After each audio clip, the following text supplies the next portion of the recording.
Adam से सातवीं पीढ़ी कौन था? हेनोक था। हालेलुया। हेनोक जो था, अनोक जो था, इंग्लिश में अनोक बोलते हैं, हिंदी में हनोक बोलते हैं। जो अनोक था, हेनोक था, वो आदम से कौन सी पीढ़ी पे था? सातवीं पीढ़ी पर। जब 65 साल का हुआ, कौन? हनोक, वो यहोवा के साथ चलने लगा। 65 साल तक तो ऐसे ही चलता था जैसे सब चलते हैं। जब वो 65 साल का हुआ तो उसकी जिंदगी में क्या हुआ? चेंज आया। हालेलुया। जब वो 65 साल का हुआ तो उसके एक बेटा उत्पन्न हुआ, का नाम था मतूसेला। हालेलुया। और आदम से सेट उत्पन्न हुआ, एनोस उत्पन्न हुआ, महलेल उत्पन्न हुआ। अगर हम लोग जेनेसिस 5 पढ़ेंगे तो उसमें देखते हैं हम लोग कि और ये मरा, और ये मरा, और ये मरा, और ये मरा। लेकिन जब हनोक आता है तो वहां से मौत ठहर जाती है। यानी कि मौत ठहर जाने के लिए क्या करना है? हमको हनोक के मानंद चलना है। हालेलुया। आदम और हनोक कितने साल? 308 साल साथ साथ चले। पहले वो 1000-900 साल जीते थे ना, तो उसके आदम से जो हनोक था, grandson, grandson, grandson, grandson, great grandson, यानी कि 4 बार ग्रैंडसन, फिर ग्रेट ग्रैंडसन को, तब जाके वो उससे रिलेशन बनता आदम का। किससे? हनोक से। दोनों से तो साथ पे चल रहे हैं। और पुरानी पीढ़ी जो इजरायली थे, वो लोग क्या करते थे? ट्रांसफर करते थे। हालेलुया। जो वो सीखते थे वो याद कर लेते थे, अपने आगे आने वालों को सिखाते थे। हालेलुया।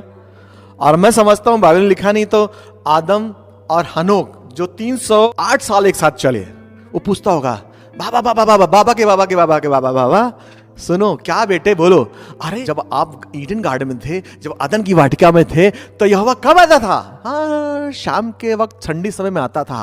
क्या बातें करता था? ये बातें करता था। और क्या बातें करता था? ये बातें करता था। फिर मनन करेगा, फिर बोला, अच्छा अच्छा अच्छा अच्छा, बाबा बाबा बाबा एक बात बताओ, क्या क्या खाते थे तुम? पूछता था। कौन कौन पूछता था? हनोक। वो फेलोशिप में था अदन की वाटिका से, वो बाहर कर दिया गया था। कौन?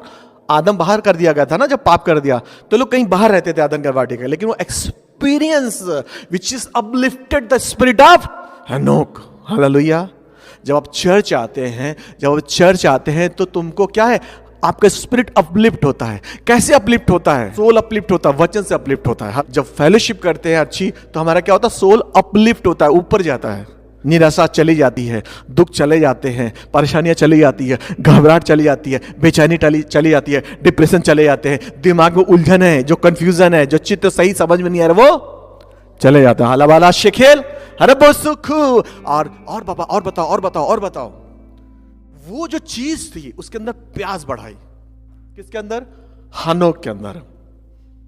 और हनोक का जब मतूसला जन्म हुआ तो वहां से उसके जीवन का टर्निंग पॉइंट था।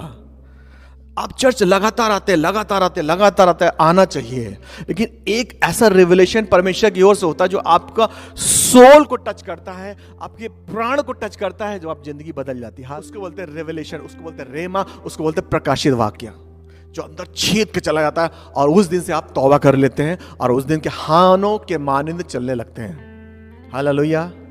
वैसे ही हनोक के जीवन में हुआ। जो 65 साल का हुआ, उसका बेटे के जन्म हुआ, उसका नाम उसने मतूसेला रखा। वही उसका टर्निंग पॉइंट था। लेकिन उस टर्निंग पॉइंट से 8 साल पहले आदम गुजर जाता है। हालेलुया। और उसको याद आती है कि हाँ, मेरा दादा का दादा का दादा का दादा परदादा बोलता था कि अगर तुम आज्ञा नहीं मानोगे तो तुम्हारी मृत्यु हो जाएगी। देखो, मर गया। सही बोलता था। हालेलुया। लेकिन मुझे मौत नहीं देखनी है। प्रण कर लिया, उसको रेवलेशन आ गया, मैं मौत नहीं देखूंगा। हालेलुया। मैं शरीर कहां जाऊंगा? हेवन में जाऊंगा। That was turning point in his life. और वो चीज जो उसने सीखी, वो गलतियां जो आदम ने करी, उसने तौबा करके मैं गलती नहीं करूंगा, और जब मैं गलती नहीं करूंगा तो मैं उठा लिया जाऊंगा। 8 साल पहले वो गुजर गया। उसको सब बातें जो बोली थी आदम ने, लिटरली उसके जीवन में हुई।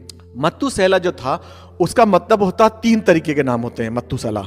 मैथ एंड सेला, ये हिब्रू में इसको मैथ एंड सेला। अच्छा, एक चीज मैं आपको बता दूं, जो हिब्रू है, जो इब्रानी भाषा है, वो राइट से लेफ्ट पढ़ी जाती है ना। हम लोग हिंदी, मराठी, इंग्लिश क्या करते हैं? लेफ्ट टू राइट पढ़ते हैं ना। जो हिब्रू है, इब्री भाषा जो कैसा राइट से लेफ्ट चलती है, हम लोग के हिसाब से उल्टा। हालेलुया। तो मैथूसेला, तो सेला एच पहला आएगा, मैथ बाद में जाएगा। हालेलुया। ऐसा रहता है ना। हालेलुया। तो मैथूसेला में मैथ का मतलब होता है फ्यू मैन, ए मैन, एक आदमी। सेला के मतलब होता है जब वो मरेगा तो जजमेंट आएगा। हालेलुया। ये भी उसको बता दिया गया था। किसको? हनोक को। हालेलुया। और दूसरा सेला का मतलब होता है तलवार लेने वाला आदमी। हालेलुया, जिसके हाथ में तलवार है। अगर हम इफिसियों की पत्रिका और अगर हम लोग उसको पढ़ेंगे 6 अध्याय 17वीं लाइन, तो उसमें लिखा है और उद्धार का तोप और आत्मा की तलवार, बस आत्मा की तलवार। हालेलुया। इब्रानी के 4:12 में लिखा है कि वचन जो है क्या है, आत्मा की तलवार है। तलवार से क्या होता है, चीजें काटी जाती हैं। अब हम काटते किस चीज को है? चक्कू थोड़ी, चक्कू से आलू काटते हैं, प्याज काटते हैं। तलवार से क्या काटते हैं? उस चीज को काटते हैं जो बंधन होते हैं, उन बंधनों को, उन जकड़नों को जो लोग जकड़े हुए हैं। इसलिए वचन हम जब फेंकते हैं उनके ऊपर, जब वचन बोलते हैं, जब जो लोगोस है, जो लिखा हुआ, जो चिपका हुआ वचन है बाइबल का, जब उसको इस्तेमाल करते, याद करके जब दूसरों पर बोलते हैं, तो क्या होता है, वो रेमा बन जाता है, प्रकाशन बन जाता है, जिंदगी बदलने वाला बन जाता है। हालेलुया। वो है आत्मा की तलवार जो शैतान के बंधनों को काटती है, जिंदगी के बंधनों को काटती, तहस नहस करती। 2 कुरिन्थियों 10:4 और 5 में लिखा है कि घड़ों को ढाने वाले हमारे पास जो हथियार है वो आत्मा के तलवार के हैं, वो परमेश्वर का वचन है। और हर वो बात जो मसीहा के विरोध में उठती है उसका मैं खंडन करता हूं तलवार से, वचन भेज करके। जब सिस्टम बोल रहा है, जब दुनिया बोल रही है कि जाओ, रिसेशन आएगा, पैसा नहीं रहेगा, ये रहेगा, वो रहेगा, नौकरियां नहीं रहेंगी, उसी समय हमें अपने परदादा इसहाक की याद आती है। जब घरार में था, जब गैरार में था, जब सूखा पड़ा, तो बाइबल बताती है उस समय, उस दिन, उस साल सबसे ज्यादा उसके पास अनाज हुआ। जब 7 साल मिस्र में सूखा पड़ा था, गायें सब मर रही थी, लोग मर रहे थे, उस समय परमेश्वर का दास यूसुफ के पास जोसेफ के साथ भरपूरी थी। माला खर शेखेर अबाना दो अल्लाह खर सखुम शेदला बासा, because we having sword of spirit. आत्मा की तलवार है।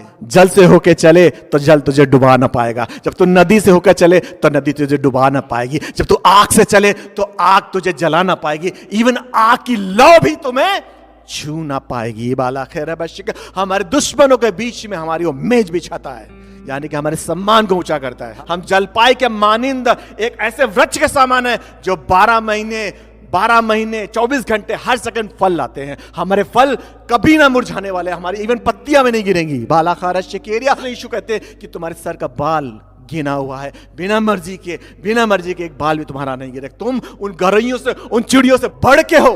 तुम्हारी शहरपना, तुम्हारा चेहरा हमने हथेली पे खोद रखा है, और तुम्हारी शहरपना, तुम्हारी दीवार, तुम्हारा घर मेरी आंखों के सामने है। जो तुम्हारी आंखों को छूता है, पुतली को छूता है। यशायाह 54:17 में लिखा है कि जो वचन तुम्हारे खिलाफ बोले गए हैं, जो बातें तुम्हारे खिलाफ, तुम्हारी अब्सेंस में बोली गई हैं, एक भी तुम्हारे खिलाफ कामयाब नहीं होगी। हालेलुया। यशायाह 40:8 में लिखा है, फूल मुरझा जाता है, झाड़ी मुरझा जाती है, लेकिन यीशुआ का वचन सदा सर्वदा अटल रहता है। बाला खारा बशेकेरा। और कुछ 13:31 में लिखा कि धरती आकाश टल जाएंगे, लेकिन मेरी बातें, that is the word of God. Hallelujah.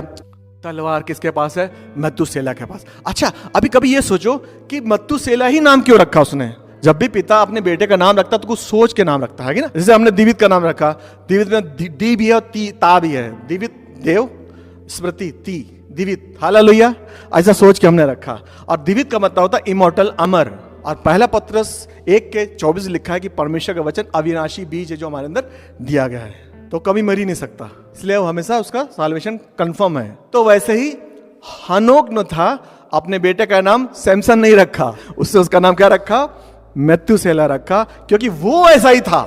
हनोक भी ऐसा था, तलवार लिए वाला वचन था। वो कौन? हनोक। और वैसे ही वो चाहता उसका बेटा हो। हर एक आदमी, बाप क्या चाहता? मेरा बेटा मेरे जैसा हो और अच्छा हो। तो उसने, हनोक ने मत्तूसेला का नाम इसलिए रखा, तलवार लिए वाला आदमी कौन था? हनोक। तलवार लिए वाला आदमी कौन है? सेला, मत्तूसेला। हालेलुया। और मत्तूसेला का दूसरा मतलब, जब मरेगा तो बाढ़ आएगी। ये भी रिवलेशन, प्रकाशन था। तो भय में चलो, बाढ़ आएगी तो क्या होगा? सब नाश हो जाएंगे। अभी क्या है हमारे पास रिवलेशन है कि प्रभु में रहो, वो आने वाला है, बाढ़ आने वाली है, यीशु की बाढ़ आने वाली है। हालेलुया। अंजल्स के साथ आएगा। अच्छे से चलो। हालेलुया। हमेशा ध्यान में रखो, जब ये मरेगा, जैसे मत्तूसेला को जब हल्का सा जुकाम होता होगा तो इन्हों घबरा जाता होगा, क्या हुआ, मेरा बेटा सुरक्षित रहे, बाढ़ ना आए। हालेलुया। प्रेयर करता होगा ना, कुछ गड़बड़ नहीं करता होगा, उसको ठीक ठाक रखता होगा। तो सेला दो मतलब। तीसरा सेला, मत्तूसेला, मत मतलब आदमी, और सेला मतलब 3। एक हो गया बाढ़ आएगी जब मरेगा, दूसरा क्या होगा? तलवार लिए वाला आदमी, और तीसरा मतलब उसका less desire of sexual sin. Sexuality, hallelujah. जिसके पास आत्मा की तलवार रहेगा वो सेक्सुअल कम होगा, उसका जो दिमाग होगा सेक्स में कम जाएगा, हालेलुया हालेलुया। चीजें उठ पटांग नहीं देखेगा, क्योंकि वो कौन आदमी है, वो तलवार लिए वाला आदमी है। अंदर वचन है, जिसके अंदर तलवार है, वचन, वो गड़बड़ गड़बड़ काम नहीं करेगा। दुनिया के लोग सुबह शाम बस वही सोचते रहते हैं, उनकी निगाहें भी खराब रहती हैं, हालेलुया। बाइबल लिखा कि तुम्हारी आंख खराब है तो तुम्हारा पूरी बॉडी खराब है, हालेलुया। ये है लैंप है, यहां से ही पूरी बॉडी में उजाला रहता है, योम रहता है, उजाला रहता है। और आंख खराब तो क्या रहता है, लायल रहता है, छूट रहता है, दलेला रहती है, हालेलुया हालेलुया। तो जो तलवार धैर्य करने वाला आदमी होगा, मतुसेला होगा, उसका मन हमेशा यहोवा की ओर रहेगा। कोलोसियन 3:1 पे लिखा है कि seek the thing which are above, ध्यान उन पर लगाओ जो ऊपर की हैं। उसका पृथ्वी पर मन लगेगा नहीं, जिसका पृथ्वी पर मन लगता है उसका नाम यिर्मयाह के 17 में लिखा है, धरती पे ही लिखे हुए हैं। उसके नाम समुद्र के किनारे बालू में लिखे गए हैं, हालेलुया। आशीषित है वो आदमी जो यहोवा पर भरोसा रखता है। उसके नाम कहां लिखे हैं, जीवन की पुस्तक में लिखे हैं, हालेलुया। अगर हम इस अंत के समय में अगर हम देखेंगे, आदम की 7वीं पीढ़ी पर था, कौन था, मेतुसेला। और यीशु कौन है, सेकंड एडम है। फर्स्ट एडम की 7वीं पीढ़ी में कौन है, कौन है, कौन है, सेकंड एडम कौन है, यहोशुआ। कौन है, यहोशुआ। उसमें 7वीं पीढ़ी कौन है, हम लोग, एंड टाइम। बाइबल स्कॉलर्स को कैलकुलेट करके बताया है कि लौदीकिया कलीसिया जो एंड टाइम में ये चल रहा है, 7वीं पीढ़ी। यानी कि पहले आदम की 7वीं पीढ़ी कैसे चलता था, तलवार लिए ऊपर ध्यान देते हुए। और ये जो यीशु के सेकंड एडम की आखिरी पीढ़ी कौन है, हम हैं, हम लोग हैं आज। Second Adam Jesus Christ, we are Enoch, hallelujah. लोग बोलते हैं ना हनोक, एलिया का स्पिरिट क्या है, एलिया और हनोक का स्पिरिट वो स्पिरिट है जो दुनिया के चीजों में मन ना लगा करके फायर पे ध्यान करता है, परमेश्वर के राज की खोज करता है। और उसके अंदर वो आग होती है जो आसमान से आग गिराता है उनके ऊपर जो फिल्दी है, जो गलत काम है। मारने के लिए नहीं, जिंदगी को बचाने के लिए फायर गिराते हैं। पवित्र आत्मा की अग्नि जो गंदगी को साफ करती है। वहां पर कौन सी फायर आई थी, मारने की फायर आई थी। नए नियम में अनुग्रह आता है, फायर कौन सी आती है, पाप को नष्ट करने की फायर आती है, ना मारने के लिए नहीं, हालेलुया हालेलुया। जो तलवार से लड़ेंगे वो तलवार से मरेंगे। यीशु ने बोला हमारे पास कौन सी तलवार है, आत्मा की तलवार है, हालेलुया। तो हमको कैसे रहना है, अगर हम हनोक का अभिषेक चाहते हैं तो कैसे रहना पड़ेगा, हनोक के जैसा। अगर हमें सलमान खान की तरह रहना है तो सलमान खान की तरह हेयर स्टाइल करने पड़ेगी, वैसी बॉडी बनानी पड़ेगी, एक यहाँ पर वो लगाना पड़ेगा, हालेलुया। जस्ट साइटिंग एग्जांपल, जगाने के लिए अगर किसी को नींद आ रही है, हालेलुया। यानी कि हमको इमिटेट करना पड़ता है ना। देखा लोग कैसे चलते हैं, वैसे ही अगर कोई बोल दो तुम्हारी शक्ल इससे मिलती तो वैसे फिर करने लगते हैं, हालेलुया। आवाजें भी निकालते हैं, देखा है ना दुनिया। हमारे उधर बहुत होता था हमारे उधर हर हीरो था, हर एक आदमी हीरो, जिसको देखो वही हीरो, हालेलुया। हम लोग यीशु के हीरो हैं। हमको हेनोक को इमिटेट करना है, कॉपी करना है। तो जब हमें कॉपी करना है तो हमको वैसे ही चलना पड़ेगा। वो अभिषेक जब आएगा जब हमारा इनॉग्रेशन हो जाएगा। इनॉग्रेशन क्या होता है, जब पास्टर तुमको बपतिस्मा देता है वो इनॉग्रेशन हो जाता है। फिर ट्रेनिंग चलती है लगातार। ट्रेनिंग क्या होता है, जब चर्चेज में आते हैं, जब घर पे पढ़ते हैं वो ट्रेनिंग होती है। फिर इसका डेडिकेशन होता है, तब जाके अब हनोक के मानिंद चलने लगते हैं। नहीं तो बोलते दुनिया में मजा ही नहीं आ रहा, कुछ मजा ढूंढ रहे कहाँ, धरती पर, हालेलुया हालेलुया हालेलुया। हमको दुल्हन की तरह चलना है। और दुल्हन कब चलेगी, जब पति को प्रसन्न करेगी। कैसे, हाथ पकड़ के, हालेलुया। मलाक, हालेलुया। हलाक, लखाक, हालेलुया, बताया था ना मैंने। तो और उसके बाद अगर हम लोग ये देखें कि ये जो 300 साल ही क्यों बोला गया, 200 साल भी चल सकता था, 150 साल भी चल सकता था, 1 साल भी चलता तो भी काम हो जाता, हालेलुया, है ना। जो हम लोग ब्लड टेस्ट करते हैं तो करंट का देखते हैं ना। 1 साल पहले तुम्हारा ब्लड ग्रुप क्या, ब्लड हीमोग्लोबिन कितना था, 13 था, आज कम हो गया 9 हो गया, है ना।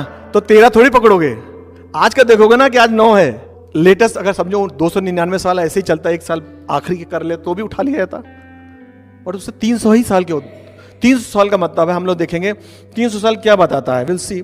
हम लोग निकालेंगे 7वां न्यायों। तब यहोवा ने गिदोन से कहा, इन 300 चपट करके पीने वालों के द्वारा मैं तुमको छुड़ाऊंगा और मिद्यानियों को तेरे हाथ में कर दूंगा। जेनेसिस 33 का 10, जेनेसिस उत्पत्ति 33 का 10। यूसुफ ने अपने भाई बेंजामिन को 300 सिक्के दिए। जेनेसिस में उत्पत्ति में यूसुफ जो है बेंजामिन को 300 सिक्के देता है। और यहाँ गिदोन जो है, गिदोन को यहोवा क्या बोलता है, 32,000 लोगों को हटा देता, बोलता है उससे 300 लोगों से मैं तुम्हें क्या दिलाऊंगा, विजय दिलाऊंगा। अगर हम लोग ये देखेंगे यहोशुआ जो नाम है ना, यहोशुआ, उसमें सेनाओं का यहोवा छावनी किए रहता है। क्या करता है सेनाओं का यहोवा? छावनी किए रहता है। उसका मतलब होता है योध है वाव है, हमने देखा था। हालेलुया, योध है वाव है। और यशाया के 52 के 10 में लिखा था, उस हाथ को देखो, उस हाथ को ही ना देखो, ये वाला, उस हाथ को ही मत देखो, उस हाथ को देखो जिसमें घाव हो, हाथ को देखो उसमें घाव हो। यही यहोशुआ का नाम है। और यहोशुआ का नाम एक छावनी है। उसका नाम का मतलब अगर और हम डीपली देखेंगे तो या मतलब गॉड। हालेलुया। और जो यहोशुआ जो बीच में आता है शुआ, उसमें आता है हे शिन हे, वाओ शिन वाओ, वाओ शिन वाओ।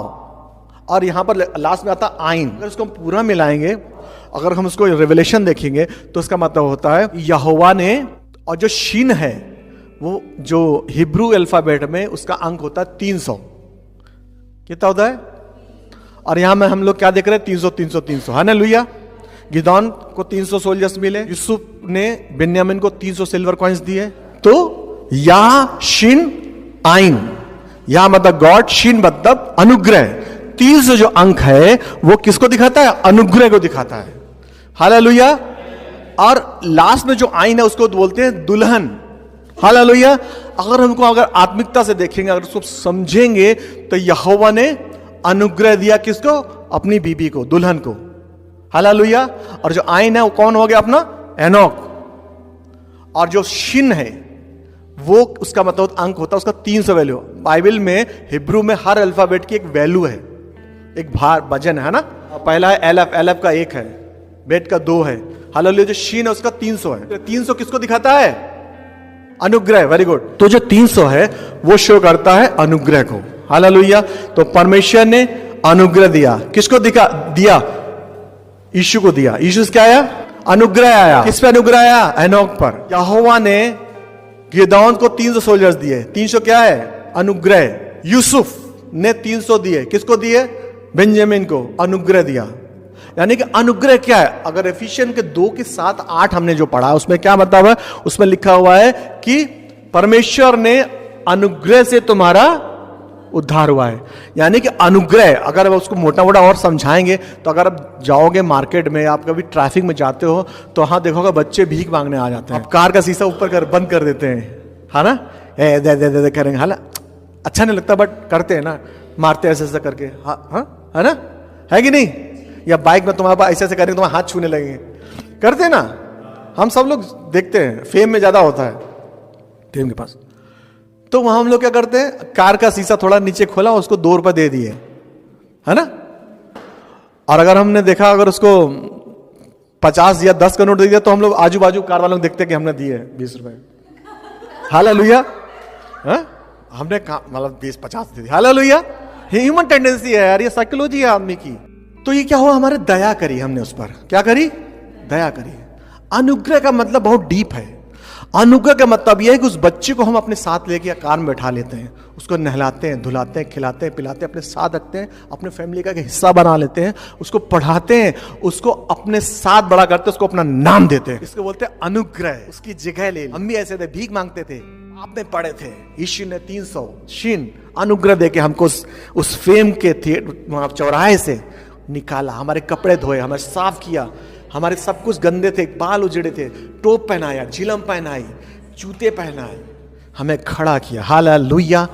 उस अनुग्रह से आया दान। अनुग्रह से तुम्हारा उद्धार हुआ। उद्धार तुम्हारा परमेश्वर का दान है। जब अनुग्रह आता तो दान मिलता है। दे दे बाबा, लिटरली समझा रहा हूं। तो क्या दान पैसा मिलता ना, यानी अनुग्रह हुआ, वो दया हुई, वहां अनुग्रह नहीं।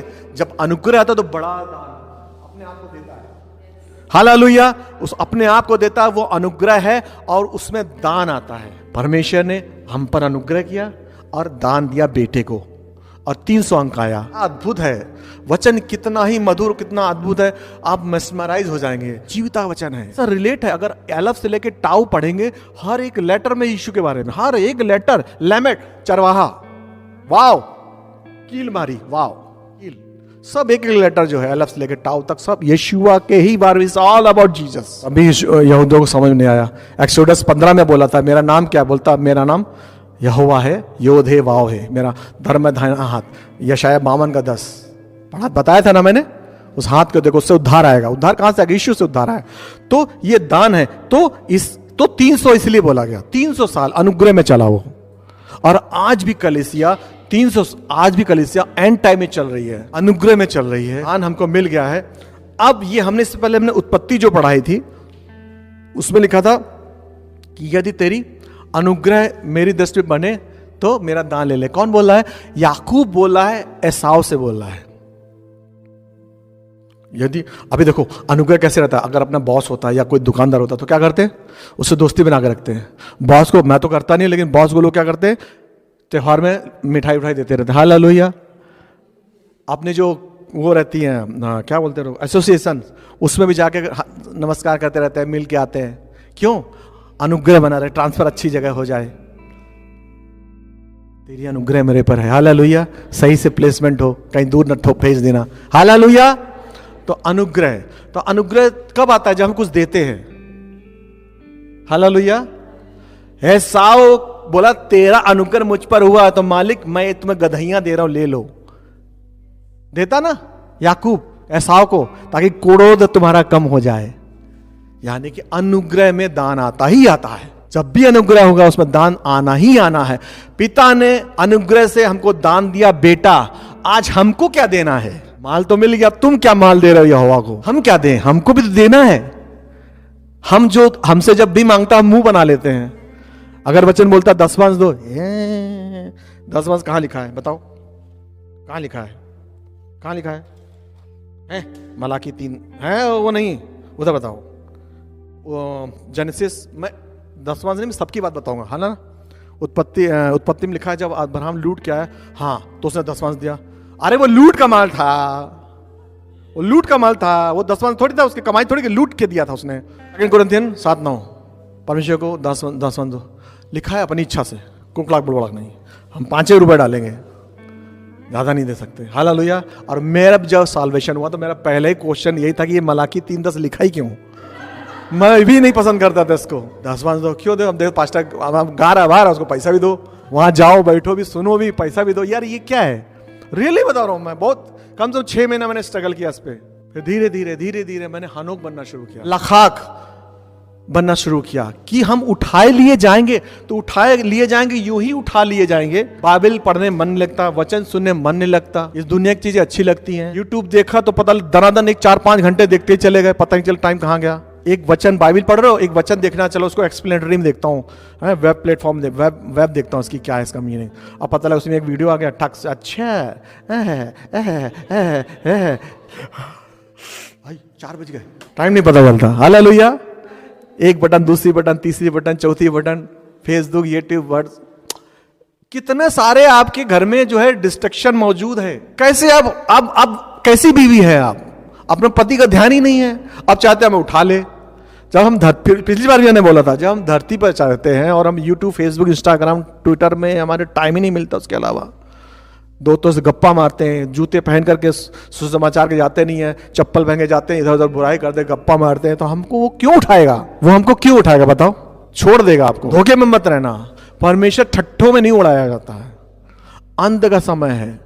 हर दिन 2 कुरिन्थियन 3:18 में लिखा, हर दिन हर अंश दर बदर मसीह के जैसे बदलते चले जाओ। मनोरंजन क्या करें हम? तो जिंदगी बेजार हो जाएगी। इसका सीक्रेट यही है, जब तुम वचन पढ़ोगे, वचन को खोदोगे, तुम धीरे धीरे तुमको यही चीजें अच्छी लगने लगेगी। रोमस के 12:2 में लिखा है कि अपने जीवन को जीविता भावता हुआ उसको चढ़ाओ, अपनी इच्छाएं किनारे कर दो, अपने आप को अर्पण कर दो। तुम्हें देना क्या है? तुम्हें अपना जीवन यीशु को देना। जब यहां जीवन देने की बात करें, 10 वर्ष तो उसमें शामिल ही है। जब अपना जीवन देने के लिए बोल रहा तो दसवां तो ऑटोमेटिक अगर पर्स के साथ में गए ना हम अंदर, हालेलुया, पर्स भी वॉलेट भी साथ में गया ना उसके। हमारा परमेश्वर किसी उधार नहीं रखता अपने पास, अगर आप देंगे तो उसको कितना देगा? 100 गुना, 60 गुना, 30 गुना उनके लिए रहता है जो आधा आधा चलते हैं। 100% देने वाला है हमारा यीशु है, हालेलुया। तो हमको वो करना है जो हनोक का कॉपी करना है। और दूसरा एक और चीज, छोटी चीज मैं बताना मांगता हूं कि आपने देखा होगा कि बोलते हैं कि इसके अंदर एलिय्याह का आत्मा है ना?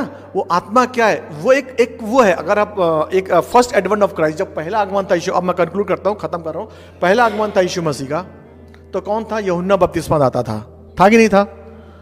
6 महीने की बड़ाई छुटाई थी, है ना? 6 महीने बड़ा था यूहन्ना बपतिस्मा।